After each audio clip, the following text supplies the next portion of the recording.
Hi everyone, it's Ms. K. I would like to give a brief tutorial on how to check grades and feedback on D2L. Let's start with the Grades tab. When you open the Grades tab at the top of the D2L page, you'll see the Grade Center for the entire semester with assignments organized into items. I suggest checking the Grades tab at least weekly to keep track of your points, to view feedback, to view rubric dimension assignments.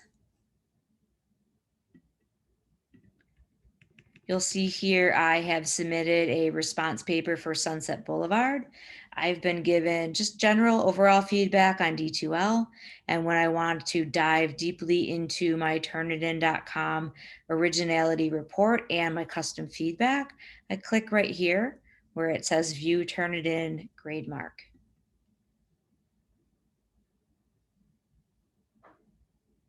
And before I dive too deeply into that, I want to return to the home page and show you another way that you can check your feedback and your Turnitin.com originality report on D2L. And that's by clicking on the Assignments tab. You'll remember that we visited this area initially when we submitted our response paper. And so we can go back again, clicking on that Turnitin Grademark area to see the originality report. Now, this is a report that Turnitin.com is filtering itself. So it's looking for papers that have been previously submitted to Turnitin.com before, or anything that's been published on the internet. As a student here, I have purposefully submitted a paper that has been 100% turned in to Turnitin.com before. And that's a no-no. Obviously, you should not be recycling your paper or somebody else's paper in this class. You should be writing your papers for the current semester. The blue bubbles are my custom feedback, and to read them, just click to open. So this one here says your paper violates my plagiarism policy published in the syllabus. Your Turnitin.com originality report shows an unacceptable amount of either published or previously submitted content. And again, anytime you see a little blue bubble and click on it, you can expand it to read my custom feedback.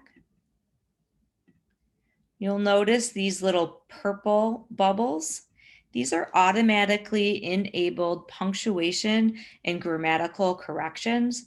If your paper has these errors like this one does, you'll find these are automatically enabled when you submit your paper, and it will address something that you have done incorrectly in relation to grammar or punctuation.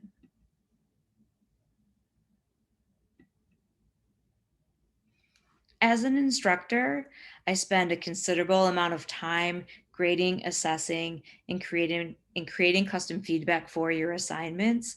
I do ask that you visit these two areas, the assignments and the grades tab, weekly to stay on top of feedback. Feedback is given 100% constructive and objectively. So if you ever have any questions about a grade, a rubric assignment, or something I've said in feedback, don't hesitate to email me. I'm happy to discuss it further with you. And the best way for us to address any issues that might come up is for you to check this feedback regularly. I do hope that this information was helpful, and I thank you for watching.